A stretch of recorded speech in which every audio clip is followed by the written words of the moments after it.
El inicio. Cuando llegué sin avisar a casa de mi hija el día de Acción de Gracias, encontré a mi nieta encerrada en el sótano helado, temblando de frío y de hambre, mientras que arriba toda la familia se daba un banquete y se reía como si nada estuviera pasando. Lo que hice después destruyó ese matrimonio para siempre, pero salvó la vida de esa niña, y lo haría todo de nuevo. Pero antes de continuar, asegúrate de ya estar suscrito al canal y escribe en los comentarios. ¿Desde dónde estás viendo este video? Nos encanta saber hasta dónde están llegando nuestras historias.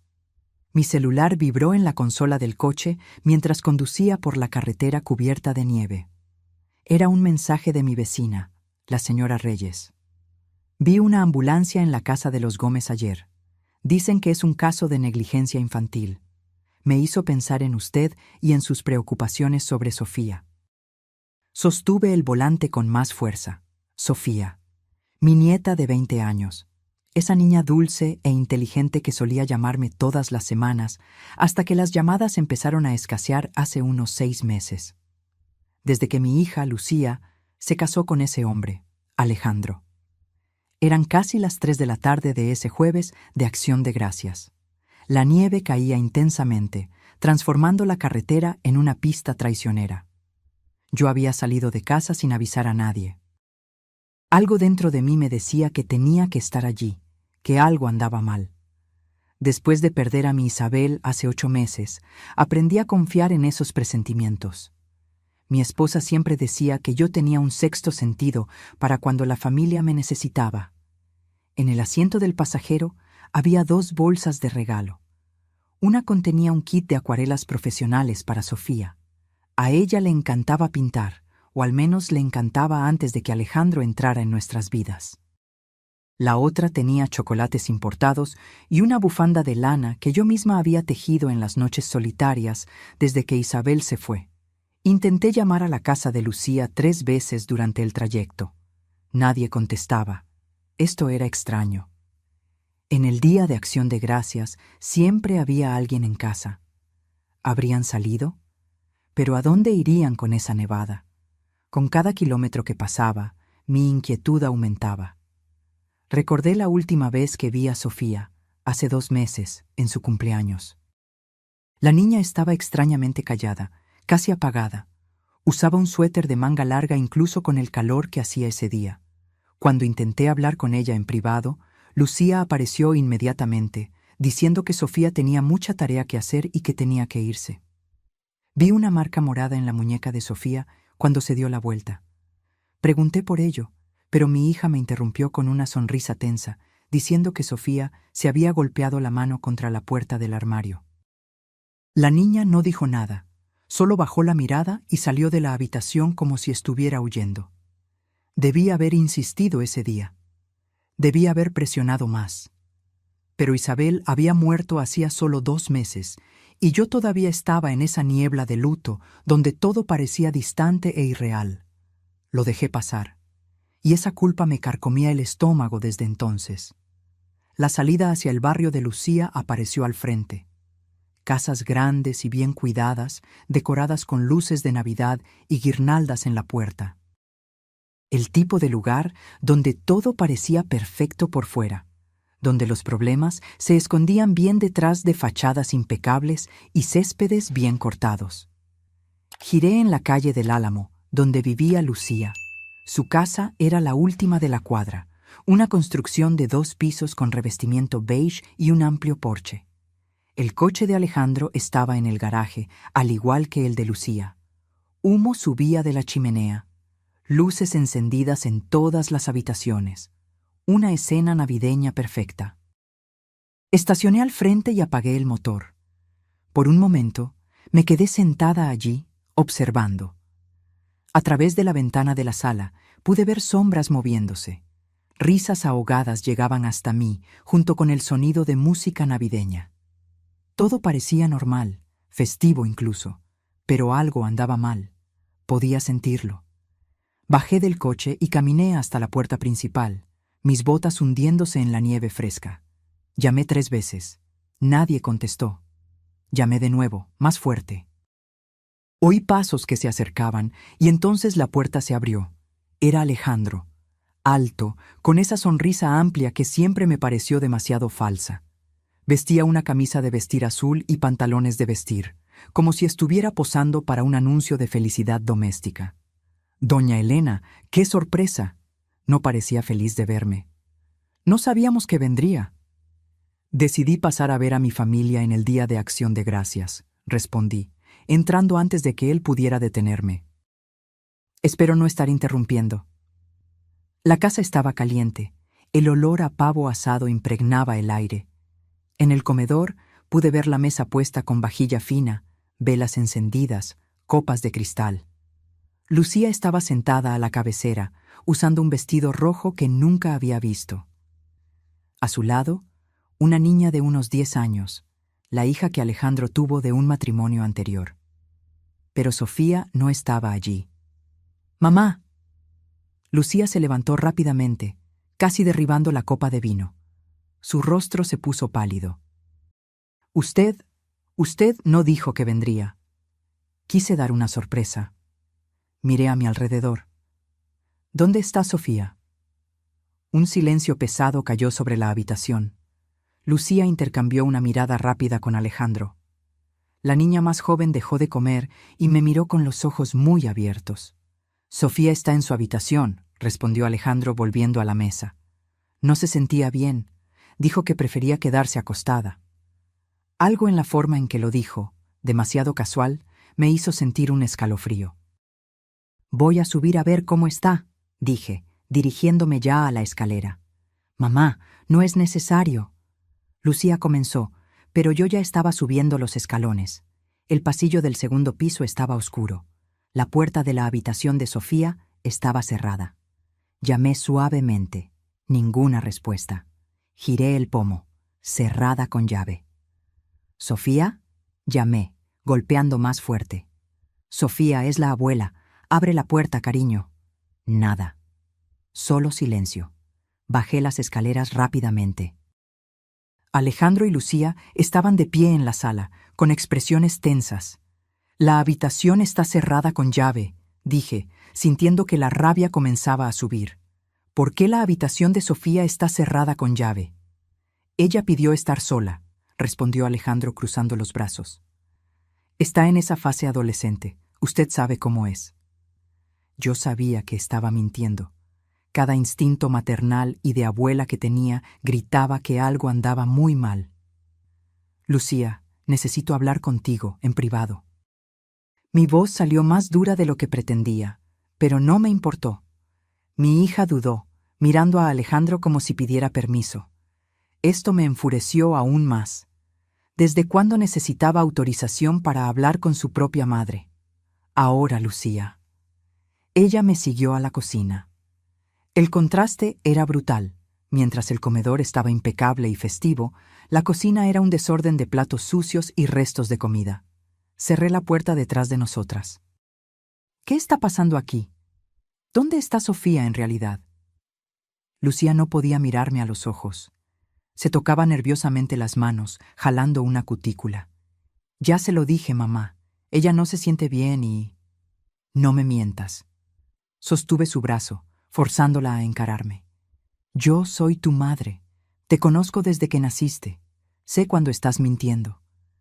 Las lágrimas comenzaron a formarse en sus ojos. Por un momento, pensé que finalmente me iba a decir la verdad.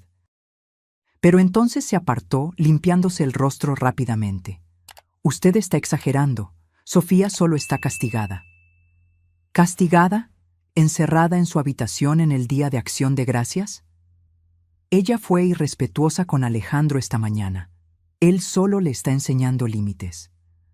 La forma en que lo dijo, mecánica, ensayada, me hizo darme cuenta de que no era la primera vez que repetía esas palabras. Probablemente ni siquiera era la 100ª. Lucía, mírame. Sostuve su rostro con ambas manos. Esta no eres tú. La mujer que yo crié no dejaría que nadie maltratara a su hija. Nadie está maltratando a nadie. Ella se apartó bruscamente. Alejandro solo tiene estándares altos. Él quiere que Sofía sea una persona mejor, más responsable. ¿Y encerrar a una adolescente en su habitación durante un feriado es enseñar responsabilidad? Lucía abrió la boca para responder, pero en ese momento Alejandro entró en la cocina. Su rostro estaba rojo, la mandíbula tensa. Con todo respeto, doña Elena, esta es una cuestión familiar que no le concierne. ¿No me concierne? Me giré hacia él. Sofía es mi nieta. Todo lo que le pasa me concierne. Usted no vive aquí, no sabe cómo funcionan las cosas en esta casa. Había una amenaza velada en sus palabras. Miré a Lucía, esperando que me defendiera, que defendiera a Sofía, pero ella solo se quedó allí parada, mirando al suelo. Está bien, dije, tomando mi bolso. Me voy, pero primero quiero ver a mi nieta. Quiero ver con mis propios ojos que ella está bien. Ya le dije que está durmiendo. Entonces no le importará si le echo un vistazo. Pasé por su lado, volviendo a la escalera. Alejandro me siguió, y pude sentir la rabia emanando de él. Señora, le estoy pidiendo que respete las reglas de mi casa. Ignoré y subí las escaleras de nuevo. Esta vez no llamé. Intenté el pomo de nuevo, todavía cerrado con llave. ¡Sofía!, grité, golpeando la puerta con fuerza. ¡Sofía, es la abuela! ¡Por favor, respóndeme! Y entonces lo escuché, débil, casi imperceptible. Un sollozo ahogado que venía de algún lugar, pero no venía de la habitación de Sofía. Venía de abajo, del sótano. Mi sangre se heló. Miré a Alejandro, que estaba en lo alto de la escalera, y vi su rostro cambiar. Vi el momento exacto en que se dio cuenta de que yo había oído. ¿Qué hay en el sótano, Alejandro?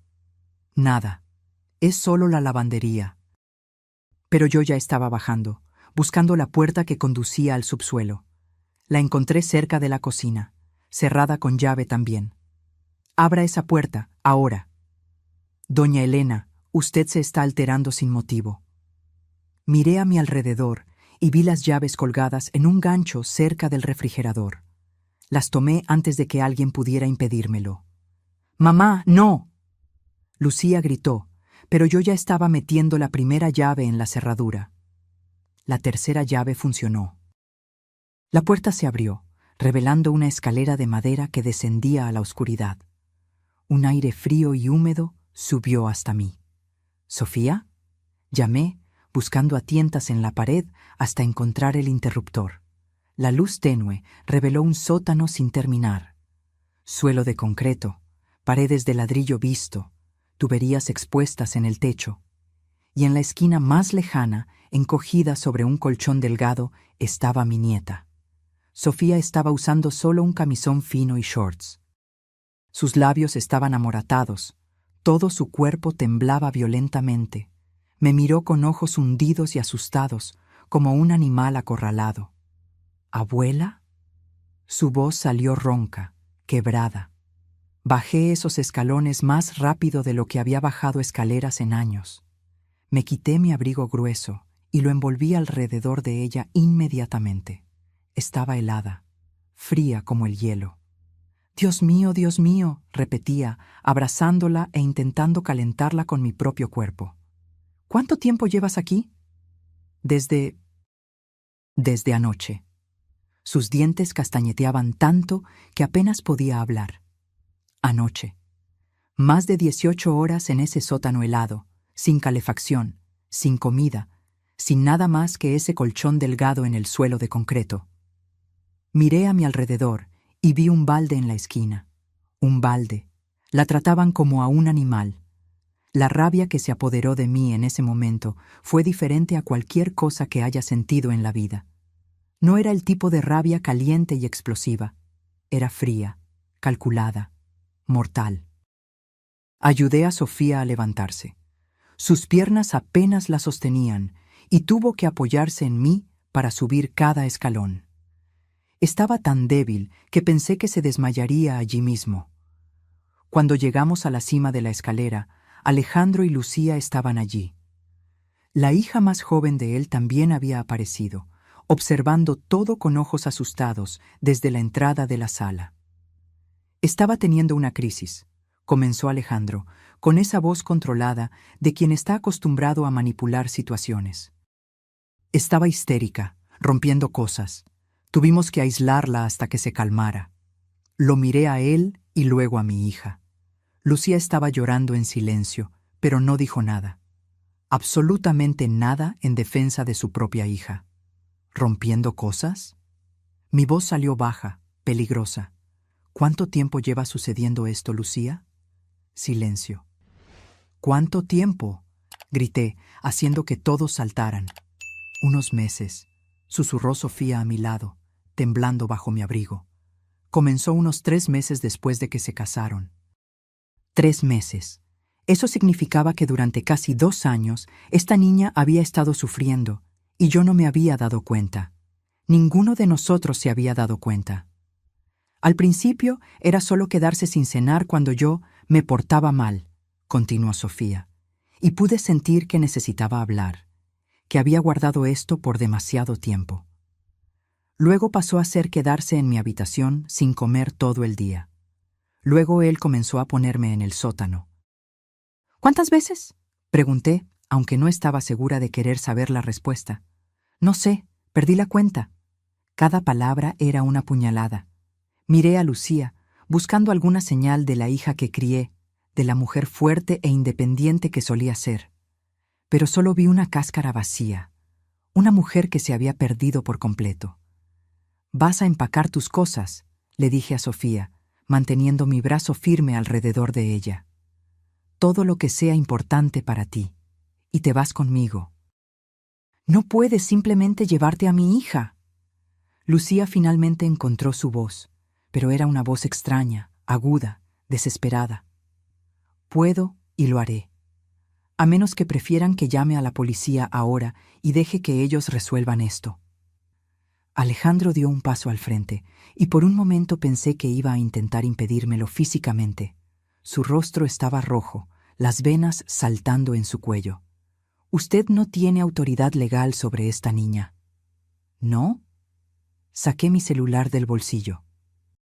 «Entonces, dejaremos que las autoridades decidan quién tiene autoridad. Estoy segura de que les encantará ver ese sótano helado, ese balde en la esquina, las marcas en su cuerpo». Vi el momento en que se dio cuenta de que no estaba mintiendo. Su expresión cambió de rabia a cálculo, sopesando las opciones. «Lucía», se giró hacia mi hija. «¿Vas a permitir que tu madre destruya nuestra familia así?» Nuestra familia. Como si eso fuera una familia. Como si encerrar a una niña en un sótano helado fuera algo que las familias hacen. Lucía miró entre nosotros, dividida. Pude ver la lucha ocurriendo dentro de ella. El miedo a Alejandro, el amor por su hija, la vergüenza de lo que había permitido que sucediera. «Mamá», comenzó, pero no pudo terminar. «Tienes una elección que hacer, Lucía», dije, manteniendo mi voz firme a pesar de la emoción que amenazaba con tragarme. «O defiendes a tu hija ahora, o yo lo haré sola». Pero de una forma u otra, Sofía no pasará ni una noche más en esta casa. Subí con Sofía a su habitación. El cuarto era pequeño, mucho más pequeño que las otras habitaciones que vislumbré al pasar por el pasillo. No tenía calefacción propia, y pude ver marcas de humedad en las paredes cerca de la ventana. «Toma una mochila», le dije, «y pon todo lo que sea realmente importante. Ropa de abrigo, documentos, cualquier cosa que no quieras dejar atrás». Sofía se movió como si estuviera en trance, todavía temblando, pero comenzando a recuperar color en el rostro. Tomó una mochila vieja y comenzó a llenarla con ropa. Fue cuando noté las marcas. En sus brazos, moretones en diferentes etapas de curación. En el cuello, marcas rojas que parecían dedos. En las piernas, más moretones. «¿Él te golpeó?» La pregunta salió antes de que pudiera controlarme. Sofía dejó de empacar la mochila. «Solo cuando me lo merezco. Cuando soy irrespetuosa o no obedezco lo suficientemente rápido». La naturalidad con que lo dijo me partió el corazón. Ella había sido condicionada a creer que merecía el abuso. Nada de lo que hiciste justifica esto, dije firmemente, sosteniendo su rostro para que me mirara a los ojos. Nada. ¿Me oyes? No te mereces esto. Nunca te lo mereciste. Las lágrimas comenzaron a correr por su rostro y por primera vez ella las dejó. Dejó caer la fachada, dejó salir el dolor. Intenté ser buena, abuela, intenté hacer todo bien, pero nunca era suficiente. Nunca. Lo sé, cariño, lo sé. La abracé mientras ella lloraba, sintiéndola estremecerse contra mí. Cuando bajamos de nuevo, Alejandro estaba al teléfono. Al vernos, colgó rápidamente. «Mi abogada ya viene en camino», anunció, recuperando su postura arrogante. «Vamos a resolver esto de forma legal». «Perfecto», respondí, tomando las llaves de mi coche. «Mientras tanto, voy a llevar a mi nieta a un lugar seguro y cálido. Esto es secuestro. Llame a la policía entonces. Por favor, me encantará mostrarles lo que encontré en el sótano». Salimos por la puerta principal. La nieve había aumentado, cayendo pesada y silenciosa. Sofía estaba envuelta en mi abrigo, cargando su mochila como si fuera lo único que la mantenía en pie. Lucía apareció en la puerta en el momento en que abrí el coche. «¡Sofía!», gritó. «Sofía, por favor, no te vayas». «Podemos resolver esto. Prometo que las cosas van a mejorar». Sofía se detuvo, se giró para mirar a su madre. Por un momento vi esperanza en su rostro, esa esperanza desesperada de una niña que todavía quiere creer que su madre la va a proteger.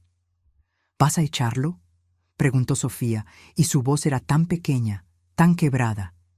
«Si me quedo, ¿vas a echarlo?». Lucía abrió la boca, pero no salió ningún sonido. Miró hacia atrás, donde Alejandro estaba en la entrada, con los brazos cruzados, observando. «Yo no puedo», susurró finalmente. «Sofía, no lo entiendes. Si él se va, vamos a perder la casa. No tengo a dónde ir, no tengo dinero. Yo...». «Entonces elegiste», dijo Sofía, y vi algo morir en sus ojos en ese momento. La última chispa de esperanza apagándose. Entramos en el coche y arranqué.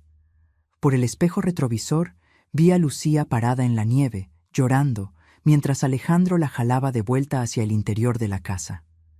El trayecto de vuelta fue silencioso. Sofía estaba encogida en el asiento del pasajero, mirando por la ventana. Puse la calefacción al máximo y encendí la radio bajito en una estación que tocaba música suave. «Todo va a estar bien», dije, aunque no estaba segura de si estaba intentando convencerla a ella o a mí misma. «Voy a cuidar de ti». «¿Por cuánto tiempo?», preguntó ella, todavía mirando por la ventana. «¿Hasta que él convenza a mamá de traerme de vuelta? ¿Hasta que ella consiga una orden judicial?». No tenía respuesta para eso. No sabía cuáles eran mis derechos legales, o si tenía alguno. Todo lo que sabía era que no podía dejarla volver a esa casa. Mi casa pareció más pequeña de lo normal cuando llegamos. 2 habitaciones, una sala pequeña, cocina que había visto días mejores. Nada lujoso, pero era calentita y segura. «La habitación de huéspedes es tuya ahora», dije, encendiendo el calentador y todas las luces. «Hay mantas extras en el armario si las necesitas». La habitación había sido de Lucía cuando era joven. Después de que se fue de casa, Isabel la transformó en un espacio de costura, pero mantuvimos la cama para visitas. Las paredes todavía tenían las cortinas florales que Lucía había elegido a los 15 años. Sofía entró despacio, como si tuviera miedo de ocupar demasiado espacio. Puso la mochila en la cama y se quedó allí parada, sin saber qué hacer. «Necesitas tomar un baño caliente», dije. «Ayudará con el frío. Mientras tanto, voy a preparar algo para que comas». «No tengo hambre». «¿Cuándo fue la última vez que comiste?», pensó por un momento. «Anteayer en el almuerzo». 2 días, 2 días sin comida. Entonces vas a comer algo, aunque sea solo una sopa. Después descansas». Preparé una sopa de pollo mientras oía el agua de la ducha. Corté algunas verduras. Puse pan a tostar. Cosas simples, pero calientes y nutritivas. Cuando Sofía salió del baño, usando una bata vieja de Isabel, parecía un poco mejor. Todavía pálida, todavía frágil, pero ya no congelada. Nos sentamos a la mesa de la cocina, solo nosotras dos. La casa estaba silenciosa, excepto por el tic-tac del reloj de pared y el sonido de la nieve golpeando la ventana. —¿Cuánto tiempo lo supiste? —preguntó Sofía entre cucharada y cucharada. —¿Que algo andaba mal? —Unos meses, pero no sabía que era tan grave. Si lo hubiera sabido... ¿Qué habrías hecho? No había acusación en su voz, solo curiosidad genuina. Mamá nunca te habría dejado sacarme de allí si no hubiera tenido miedo de la policía. Ella estaba en lo cierto. Lucía había hecho su elección y no había sido Sofía. Esa primera noche fue difícil. Sofía tuvo pesadillas y se despertó gritando a las 3 de la mañana. Corrí a su habitación y la encontré sentada en la cama, sudando frío, mirando a su alrededor como si no supiera dónde estaba. «Estás a salvo», repetía, sentándome en la cama y sosteniendo sus manos. «Estás en casa. Nada te va a lastimar aquí». Tardó un tiempo hasta que ella creyó, hasta que su cuerpo se relajó lo suficiente para volver a dormir. Me quedé allí sentada, observándola en la oscuridad, pensando en todas las noches que pasó sola en ese sótano, con frío y miedo. A la mañana siguiente, viernes, llamé a un abogado. Necesitaba entender mi situación legal. La oficina estaba cerrada por el feriado, pero dejé un mensaje urgente. Sofía despertó tarde, alrededor del mediodía. Me encontró en la cocina, preparando huevos revueltos y tocino. «Buenos días», dije, intentando mantener un tono ligero. «O buenas tardes, técnicamente». Ella se sentó a la mesa, todavía usando la bata. Su cabello estaba desordenado, y había ojeras profundas bajo sus ojos. ¿Mi madre llamó? 3 veces. Yo no contesté. Sofía asintió, jugando con la comida sin mucho apetito. Ella va a intentar llevarme de vuelta. Lo sé, pero vamos a luchar contra eso. ¿Cómo? Usted no es mi responsable legal. Ella es mi madre. El juez va a mandar que regrese. La derrota en su voz me dolió. Esta niña ya se había rendido antes incluso de que empezáramos a luchar. Sofía, mírame. Esperé hasta que ella levantó los ojos. No voy a dejar que te lastimen de nuevo. No sé cómo todavía, pero voy a encontrar una manera. El teléfono sonó de nuevo. Esta vez era un número que yo no conocía. ¿Hola? ¿Doña Elena? Aquí es la doctora Marcela Vázquez, de Servicios de Protección a la Niñez. Recibí una denuncia sobre su nieta, Sofía Méndez. Mi corazón se aceleró. ¿Una denuncia? Sí, su madre, Lucía, alegó que usted secuestró a la menor, pero también recibimos una denuncia anónima sobre posible abuso en la residencia de la familia. Necesito hablar con ustedes. Cerré los ojos, sintiendo una mezcla de alivio y terror. Alivio porque finalmente las autoridades estaban involucradas. Terror por lo que esto podría significar. ¿Cuándo? ¿Puedo ir ahora? Tengo la dirección. 40 minutos después, la doctora Marcela estaba sentada en mi sala.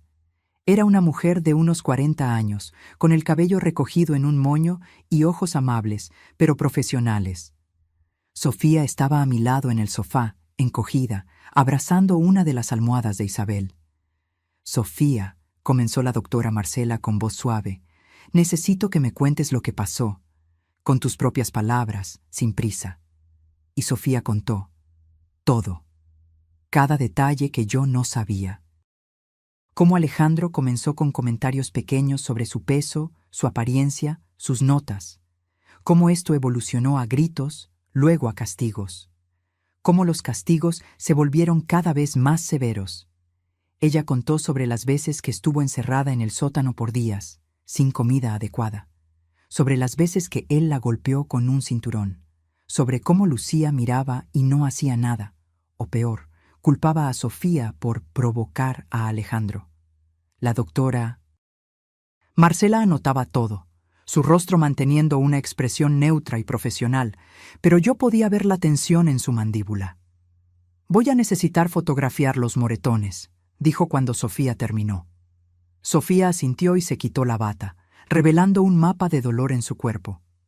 Moretones morados y amarillos, marcas rojas, rasguños.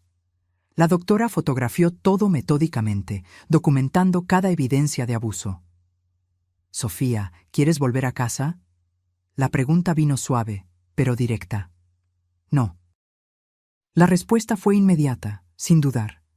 «Por favor, no me haga volver. ¿Y si pudieras quedarte con tu abuela? Quiero quedarme aquí, por favor». La doctora Marcela se giró hacia mí. «Doña Elena, ¿entiende que esto puede convertirse en una larga batalla legal? ¿Que su madre va a luchar por la custodia?» «Entiendo, y estoy preparada». Ella asintió, cerrando su cuaderno. «Voy a recomendar que Sofía permanezca bajo su cuidado temporalmente mientras investigamos las alegaciones de abuso. Habrá una audiencia la próxima semana. Hasta entonces, se queda con usted». Después de que la doctora se fue, Sofía finalmente lloró de verdad. No lágrimas silenciosas, sino sollozos profundos que sacudían todo su cuerpo. Los días siguientes fueron una montaña rusa de emociones y preparaciones legales. El abogado que conseguí, el doctor Javier Santos, era un hombre de unos 50 años con experiencia en casos de custodia y abuso infantil. Cuando le mostré las fotos que la doctora Marcela había tomado, su rostro se puso grave. «Tenemos un caso fuerte», dijo, ajustándose los lentes. «Pero necesito que esté preparada. La madre biológica siempre tiene una ventaja inicial. Lucía puede alegar que está dispuesta a separarse de Alejandro, que va a cambiar, que quiere a su hija de vuelta».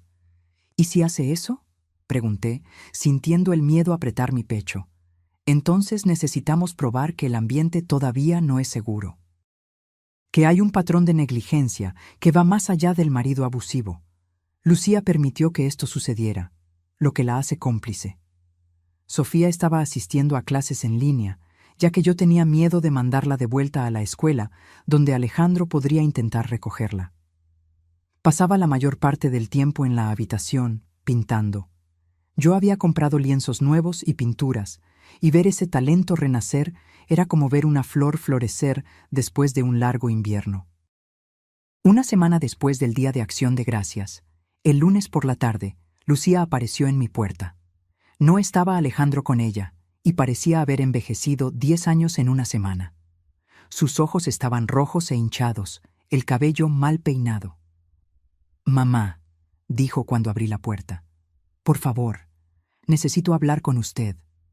Parte de mí quería cerrarle la puerta en la cara. ¿Cómo tenía el coraje de aparecer aquí después de lo que permitió que sucediera?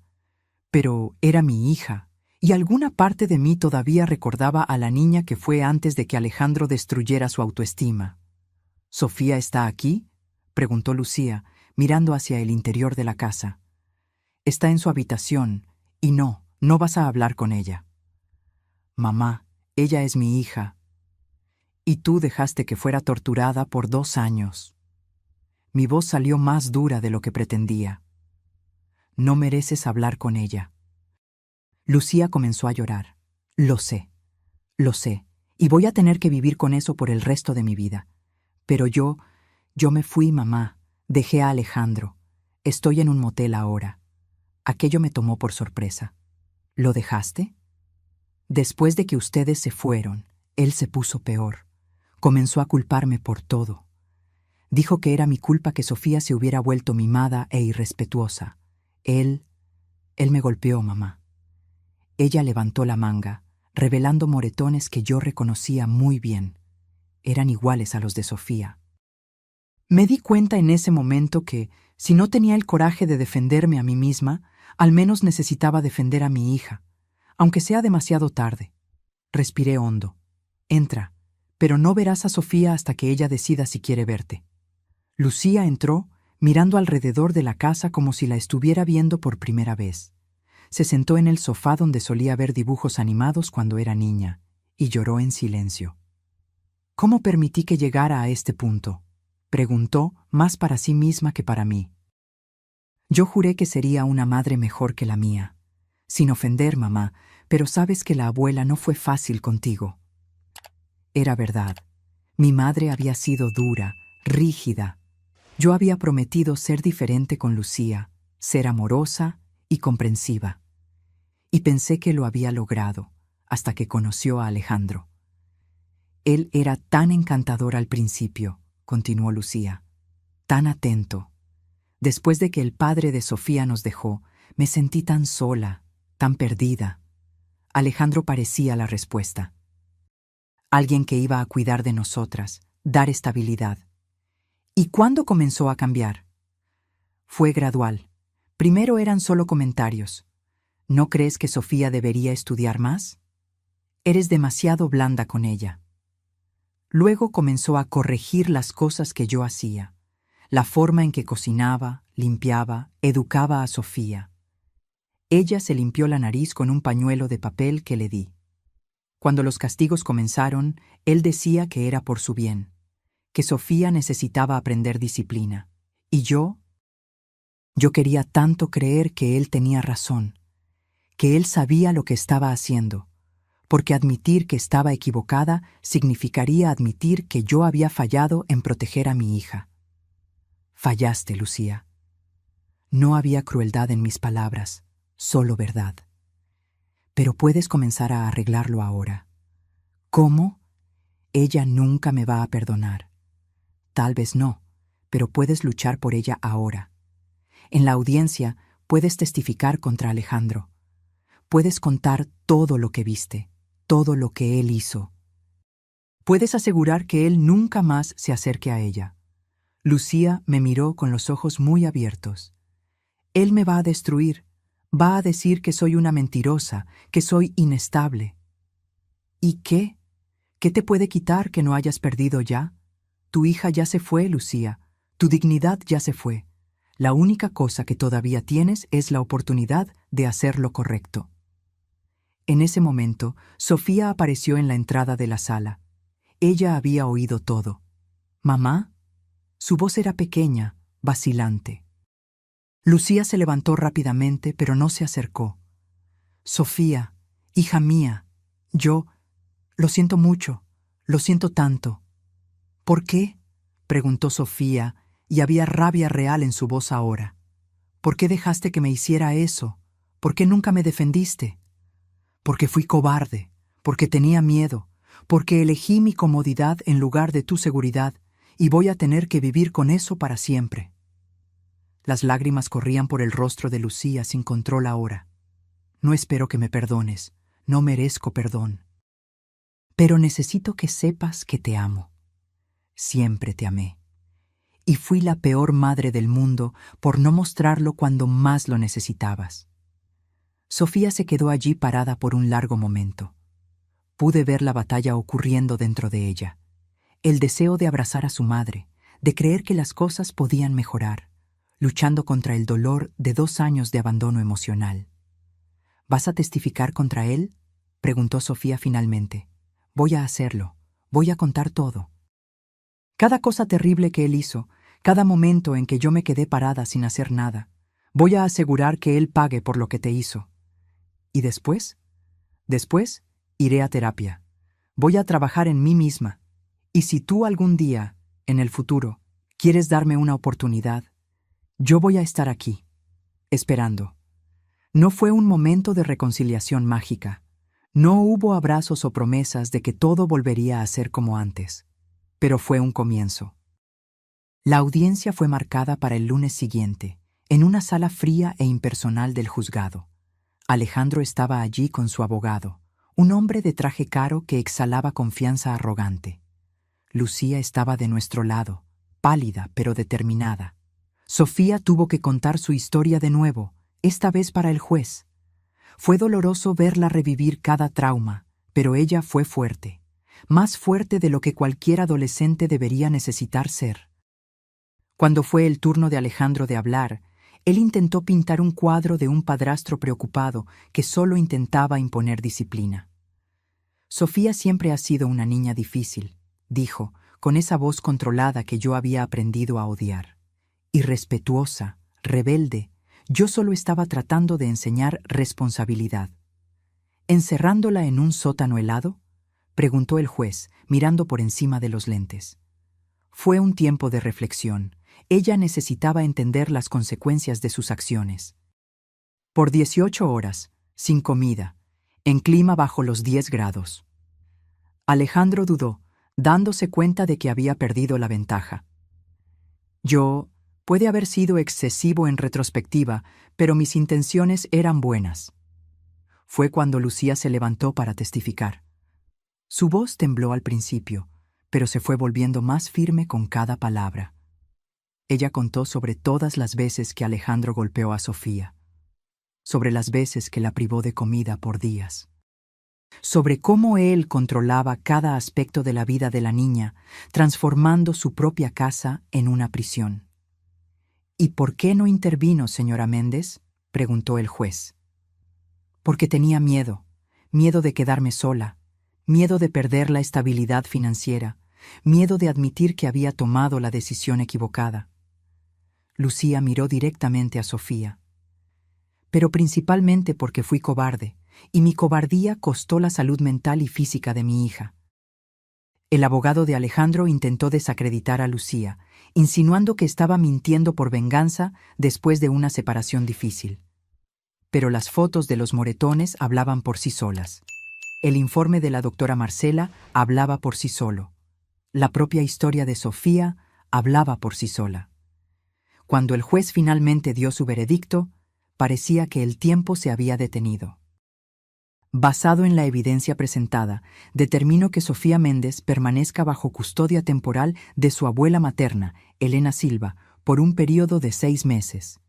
Durante ese tiempo, la señora Lucía Méndez deberá completar terapia intensiva y demostrar que puede proporcionar un ambiente seguro. Miró severamente a Alejandro. En cuanto al señor Alejandro Almeida, determino una orden de restricción. No puede acercarse a Sofía Méndez a menos de 500 metros, bajo pena de prisión. Además, remito este caso al Ministerio Público para un posible proceso penal por abuso infantil. Sentí a Sofía agarrar mi mano con fuerza. Cuando la miré, había lágrimas en los ojos, pero también algo que no veía desde hacía mucho tiempo.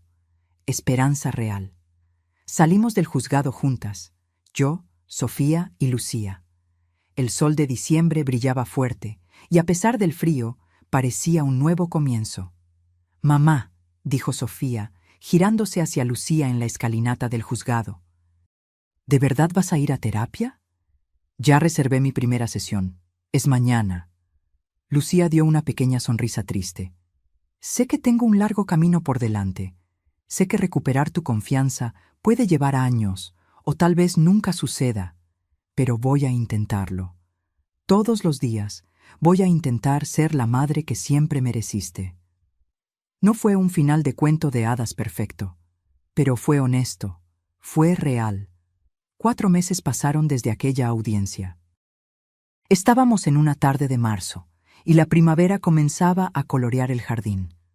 Sofía estaba en el patio trasero, pintando en un caballete que habíamos montado cerca del viejo manzano. Había vuelto a la escuela presencial en enero, y aunque todavía tenía pesadillas ocasionales, estaba visiblemente mejor. Había hecho nuevos amigos, se había unido al club de arte, incluso había comenzado a sonreír de verdad de nuevo. Lucía venía a visitarla 2 veces por semana, siempre bajo mi supervisión. Las conversaciones entre ellas todavía eran cautelosas, llenas de silencios incómodos y temas evitados. Pero había progreso. Pequeño, lento, pero real. «¡Abuela!», Sofía me llamó desde el patio. «Ven a ver». Salí para encontrarla parada frente a su última pintura. Era un retrato abstracto de 3 mujeres, una mayor, una de mediana edad y una joven. Estaban tomadas de las manos, pero no se miraban directamente. Cada una miraba en una dirección diferente, pero aún conectadas. «Somos nosotras 3», explicó. «Tú, yo y mamá. Todavía no sabemos a dónde vamos, pero al menos estamos juntas ahora». Sentí que las lágrimas me quemaban los ojos. Isabel siempre decía que el arte revela verdades que las palabras no pueden. Y esta pintura revelaba algo importante, que sanar no es volver a lo que era antes, sino construir algo nuevo a partir de los pedazos rotos. Está hermoso, mi amor. Tu abuela Isabel lo habría adorado. A veces siento como si ella estuviera aquí, dijo Sofía suavemente. Como si ella te hubiera mandado ese día, como si supiera que necesitaba ser salvada. Tal vez ella tenía razón. Tal vez Isabel, desde donde estuviera, me había susurrado al oído que necesitaba ir, que mi familia me necesitaba. Esa noche, las tres cenamos juntas por primera vez. Fue extraño y reconfortante al mismo tiempo. Lucía trajo lasaña, la receta familiar que solía hacer cuando Sofía era pequeña. ¿Recuerdas cuando tenías 5 años e insistías en ayudarme a hacer lasaña?, preguntó Lucía tímidamente, sirviendo a Sofía. Una pequeña sonrisa apareció en el rostro de Sofía. Terminé tirando toda la fuente al suelo. Y pedimos pizza y comimos sentadas en el suelo de la cocina, riendo hasta que nos dolieron las barrigas. Lo recuerdo, dijo Sofía suavemente. Eran momentos como este, pequeños recuerdos compartidos de tiempos más felices, que construían puentes sobre los abismos creados por el trauma. Después de la cena, mientras Sofía estudiaba en su habitación, Lucía me ayudó a lavar los platos. «Mamá», dijo secando un plato, «gracias, por todo, por ser valiente cuando yo no pude, por salvar a mi hija cuando yo fallé». «Tú también la estás salvando ahora», respondí. «Cada vez que apareces, cada vez que eres honesta sobre tus errores, estás salvando no solo a ella, sino a las dos». Lucía asintió, limpiándose una lágrima. La terapeuta dijo que tomará tiempo, que Sofía puede que nunca me perdone completamente. Pero también dijo que lo importante es que yo siga apareciendo, que sea constante ahora, ya que no lo fui antes. Ella tiene razón. El amor no es un gran gesto único, es elegir aparecer, día tras día, incluso cuando es difícil. Después de que Lucía se fue, encontré a Sofía en la cocina haciendo chocolate caliente, una tradición que Isabel había comenzado hace años. Las noches de chocolate caliente eran para conversaciones importantes. «¿Estás bien?», pregunté, sentándome a su lado en la mesa. «Creo que sí. Es extraño, ¿sabes? Parte de mí todavía está tan enojada con ella, pero otra parte recuerda a la madre que solía ser antes de él. No necesitas apresurar tus sentimientos.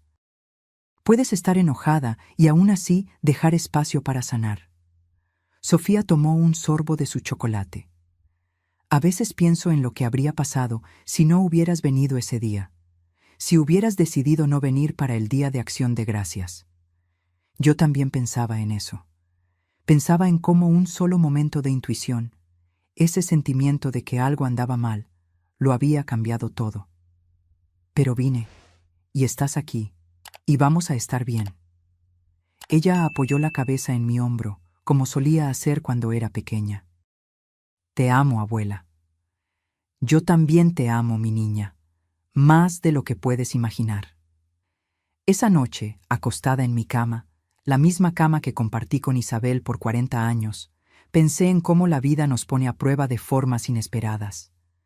Pensé en cómo perder a Isabel había sido el fin de una era, pero también el comienzo de otra. Si ella todavía estuviera aquí, tal vez no habría ido a esa casa en el Día de Acción de Gracias. Tal vez nos habríamos quedado juntas, haciendo nuestra propia celebración pequeña y tranquila. Y Sofía se habría quedado en ese sótano helado, sufriendo, tal vez incluso... No podía terminar ese pensamiento. Las historias que contamos sobre la familia son casi siempre sobre amor incondicional y lazos inquebrantables. Pero la verdad es más compleja. A veces amar a alguien significa arrancarlo de una situación tóxica, incluso si es de la propia familia. A veces significa ser duro, ser valiente, ser el tipo de persona que patea puertas y enfrenta la rabia de todos para hacer lo que es correcto. Isabel siempre decía que yo era la fuerte de la relación, la que enfrentaba al mundo, mientras ella era la diplomática, la pacificadora. Pero yo nunca me sentí particularmente fuerte. Solo sentí que hacía lo que tenía que ser hecho. Esa noche de acción de gracias, cuando encontré a Sofía en ese sótano, algo dentro de mí se rompió y se reconstruyó simultáneamente. La abuela protectora emergió con una ferocidad que ni siquiera sabía que poseía, y ahora, acostada en la oscuridad, oyendo los sonidos suaves de Sofía durmiendo en la habitación de al lado, sentí una paz que no sentía desde que Isabel murió. Mi familia estaba rota, pero se estaba curando. Y yo estaría aquí para cada paso de esa jornada, no importa cuánto tiempo llevara, porque eso es lo que hacen las familias, las reales, al menos. Ellas aparecen, ellas luchan, ellas protegen, ellas salvan, y cuando es necesario, ellas comienzan de nuevo. Ahora, si te gustó esta historia, haz clic en este próximo video que está apareciendo en la pantalla porque en él hay una historia de traición y revuelta como nunca has visto antes.